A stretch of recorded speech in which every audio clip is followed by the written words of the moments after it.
Hey, what's going on guys? It's Bertrudius Maximus. Welcome back to the channel. Today for this video we're using my Man of Faith build. This is a very flashy, very stylish build, but besides all its razzles and tazzles, it's actually quite an effective playstyle. On this build we'll be using some very bold and expensive incantations. We've only got 4 in our rotation, but they all cost 2 or 3 spell slots each to use, so when I was making the build I had to make sure I unlocked all the spell slots, which was a bit of a pain, but in the end it was definitely worth it when all the build came together. So let's take a closer look. We're at level 125, we've got 60 vigour, which is absolutely standard for all of my high level builds. We've got quite a lot of mind on this one being at 30. As I said, these incantations are very expensive, so I wanted to make sure, if I can help it, that I don't run out of mind too often. And then our main other stat is Faith at 50, and besides that we've just got enough strength and dex to cover the requirements for our weapons. Our flask is pretty standard as you'd expect for the build. We've got the Faith Not Crystal tier and the Holy Shrouding Crack tier for the boost to our faith and our holy attacks.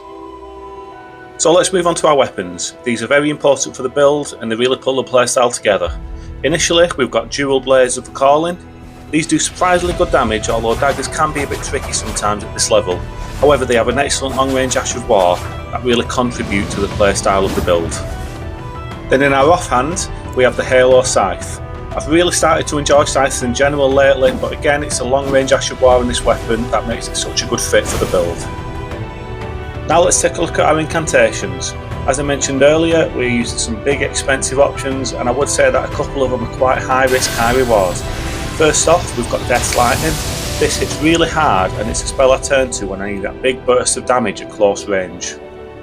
Next up we have the controversial Elden Stars. Now I know that all invaders despise having to face this spell, but as an offensive option it's extremely useful. What this spell excels in is buying your time, making your space, but most importantly splitting up a gank. Tactically there's 2 main ways that I like to use Elden Stars. The first one being is that I'll set it on one of my opponents, and then in the panic of them trying to avoid the onslaught, I'll fire off one of my long range Ashes of War from my weapons, which in the chaos they usually don't see coming. Then the second way I like to use Elden Stars is that I'll set it on an opponent and then I'll be extremely aggressive. I'll chase them down and I'll try and combo Elden Stars into my next incantation, Deus Ruin. This particular dragon incantation is one of the ones in our rotation that I class as being quite high risk, high reward. It can leave you open for attacks, so I tend not to use it too often unless I combo it with Elden Stars in this way. Then we've got the last incantation on the build, that being Scarlet Aeonia. This is another high risk, high reward option, but it's actually a lot more effective than people give it credit for. If you manage to land it, it hits really hard. It's just a matter of actually using it, giving it a go, and the more you use it, the more you'll recognise the moments when you can land it versus the moments when you won't. Anyway, that's everything I wanted to cover for this build guys. It's extremely fun, it's a really satisfying playstyle.